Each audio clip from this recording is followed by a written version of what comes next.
இந்த பதிவில் நம்ம எதை பற்றி பார்க்க போகிறோம்? அன்றாடம் உணவில் எதெல்லாம் நம்ம சாப்பிடணும், அதுவும் முக்கியமாக பார்த்தீங்கன்னா இப்போது ப்ரோட்டீன் டயட் எடுக்கிறது எல்லாருக்குமே முக்கியமான ஒரு விஷயமா போயிடுச்சு. அந்த வகையில் ப்ரோட்டீன் நிறைஞ்சிருக்கக்கூடிய காலப்போக்கில் நாம் மறந்த ஒரு விஷயத்தை பற்றி தான் இந்த பதிவில் பார்க்க போகிறோம். சித்தர்கள் அருளால் தொடர்ந்து பல பதிவுகளில் சித்த மருத்துவத்தில் சொல்லியிருக்கக்கூடிய நிறைய விஷயங்கள், ஆச்சரியமான விஷயங்கள். இந்த மூலிகையில் இவ்வளோ சத்துலாம் இருக்கே, நமக்கு தெரியலையே, இவ்வளோ பெரிய நோய்க்கு இந்த மூலிகை ஒன்னே போதுமா அப்படின்ற மாதிரி நிறைய விஷயங்கள் சித்தர்கள் நமக்கு சொல்லியிருக்காங்க.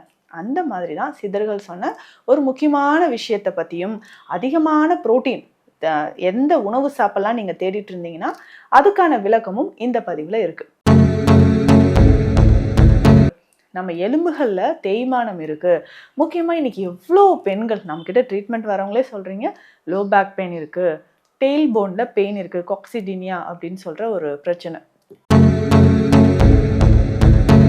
புரோட்டீன் சத்து குறைவாக இருக்குது, அதிகமான ஹேர் ஃபால் ஆகுது, இர்ரெகுலர் பீரியட்ஸ் டைம்ல எல்லாம் இந்த டிஸ்மெனோரியா கண்டிஷன், இடுப்பு வலி தாங்க முடியல, ஒரு 2 நாட்களுக்கு என்னால் நகர முடியல, மெனோபாஸ் டைமில் பெண்களுக்கு, ஆண்ட்ரோபாஸ் டைமில் ஆண்களுக்கு இடுப்பு வலி இருக்கிறது, உடல் சோர்வு ஏற்படுறது, சுகர் வந்த பிறகு அதிகமான நரம்பு சம்பந்தப்பட்ட பிரச்சனையை நான் ஃபேஸ் பண்ணிட்டு இருக்கிறேன் அப்படின்னு சொல்ற ஆண்களுக்கெல்லாம்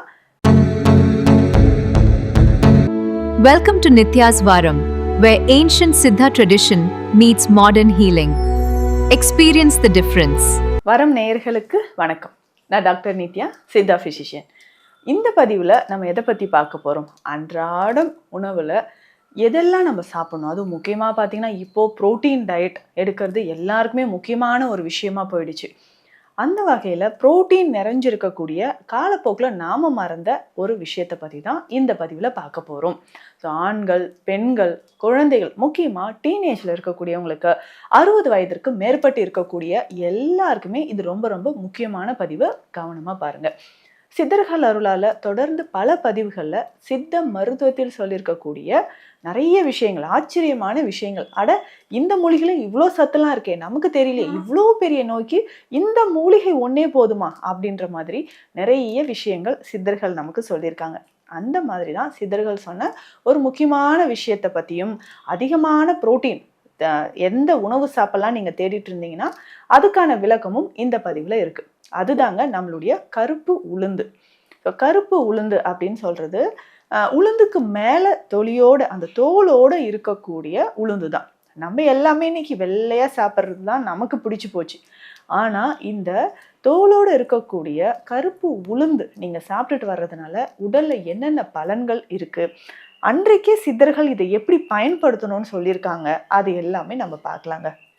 புரோட்டீன், அதிகமான புரோட்டீன் இதில் இருக்குது. இன்னும் முக்கியமாக பார்த்தீங்கன்னா நார்ச்சத்து. நம்மளுடைய கட் பாக்டீரியாஸ்க்கு தேவையான முக்கியமான நார்ச்சத்துக்கள் இந்த கருப்பு உளுந்தில் இருக்குங்க. அது மட்டும் இல்லாமல் புரோட்டீன் குறைபாடு இருக்கிறவங்களுக்கு, நம்ம எலும்புகளில் தேய்மானம் இருக்குது, முக்கியமாக இன்றைக்கி எவ்வளோ பெண்கள் நம்மக்கிட்ட ட்ரீட்மெண்ட் வரவங்களே சொல்கிறீங்க, லோ பேக் பெயின் இருக்குது, டெயில் போனில் பெயின் இருக்குது, காக்சிடினியா அப்படின்னு சொல்கிற ஒரு பிரச்சனை. இந்த மாதிரியான பிரச்சனைகளுக்கு கருப்பு உளுந்து ரொம்ப முக்கியமானது. டீனேஜில் இருக்கிறவங்களுக்கு, இல்லை முதல்ல பியூபர்ட்டி அட்டன் பண்ண பெண் குழந்தைகளுக்கெல்லாம் பார்த்தீங்கன்னா இந்த கருப்பு உளுந்து தான் களியாக செஞ்சு கொடுப்பாங்க. நல்லெண்ணெயோடு சேர்த்து அந்த களி, கருப்பட்டி சேர்த்து அதை செஞ்சு சாப்பிடும்போது இடுப்பு எலும்புகளுக்கு அவ்வளவு நன்மை தரக்கூடியது அப்படின்னு சொல்லலாம். ஸோ இன்றைக்கு பார்த்தீங்கன்னா இந்த கருப்பு உளுந்து டெய்லி ஒரு 2 ஸ்பூன் முளைக்கட்டிய கருப்பு உளுந்து நம்ம அப்படியே பச்சையாகவும் சாப்பிட்லாம். இல்லைங்க எனக்கு கொஞ்சம் வயிறு உப்புசம் ஆகும் அப்படின்னு சொன்னீங்கன்னா வேக வைத்து ஒரு சிட்டிகை உப்பு, ஒரு சிட்டிகை பெருங்காயம் சேர்த்து இந்த முளைக்கட்டிய கருப்பு உளுந்து தினம்தோறும் சாப்பிட்டுட்டு வரலாம். அந்த பியூபர்ட்டி அட்டன் பண்ண அந்த ஏஜில் பார்த்தீங்கன்னா இடுப்பு வலி வராமல் இருக்கவும், கர்ப்பப்பையை வலுவாக்கவும், ஸோ பெல்விக் கிரிட் அப்படின்னு சொல்லுவோம், அதாவது கூபக எலும்பு. ஸோ பெண்களுக்கு அந்த இடுப்பு எலும்பு பார்த்தீங்கன்னா நல்ல ஒரு கூடை மாதிரி இருக்கும். ஸோ அதன் வழியாக, அதாவது குழந்தை உருவாகும் பொழுது அது தாங்குவதற்கான வலிமை இடுப்பு பகுதிக்கு தேவை.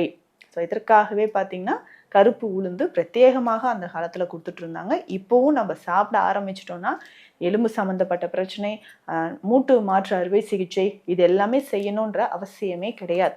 இன்னும் முக்கியமாக சித்த மருத்துவத்தில் பதார்த்த குண சிந்தாமணி அப்படின்ற ஒரு பெரும் நூல் இருக்குங்க.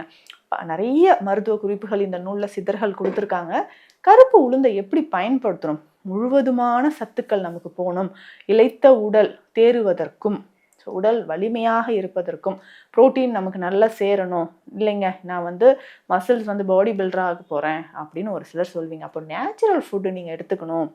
புரோட்டீன் சத்து குறைவாக இருக்குது, அதிகமான ஹேர் ஃபால் ஆகுது, இர்ரெகுலர் பீரியட்ஸ் டைம்ல எல்லாம் இந்த டிஸ்மெனோரியா கண்டிஷன், இடுப்பு வலி தாங்க முடியல, ஒரு 2 நாட்களுக்கு என்னால் நகர முடியல, மெனோபாஸ் டைமில் பெண்களுக்கு, ஆண்ட்ரோபாஸ் டைமில் ஆண்களுக்கு இடுப்பு வலி இருக்கிறது, உடல் சோர்வு ஏற்படுறது, சுகர் வந்த பிறகு அதிகமான நரம்பு சம்மந்தப்பட்ட பிரச்சனையை நான் ஃபேஸ் பண்ணிட்டு இருக்கிறேன் அப்படின்னு சொல்கிற ஆண்களுக்கெல்லாம் கருப்பு உளுந்த வாரம் ஒரு முறையாவது இப்படி சாப்பிட்லாம். ஸோ எப்படின்னா தயிர் எடுத்துக்கோங்க, அது கொஞ்சம் மோராக சேர்த்துக்கணும். மோராக அதை செஞ்சுட்டு கருப்பு உளுந்து உங்களுக்கு எவ்வளோ தேவையோ அதில் ஊற வைக்கணும். ஸோ மோரில் கருப்பு உளுந்தை நம்ம ஊற வைக்கணும்.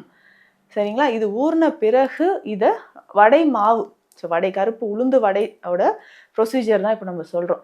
அந்த தயிரில் அந்த நல்ல கொஞ்சம் நீர்த்து இருக்கக்கூடிய அந்த மோர் பதத்தில் இருக்கக்கூடிய அந்த மோரில் நல்ல கருப்பு உளுந்து ஊற வச்சுருங்க. ஊற வச்சதுக்கு பிறகு அது வடை மாவு மாதிரி பதத்தில் நல்லா அரைச்சி எடுத்துக்கணும்.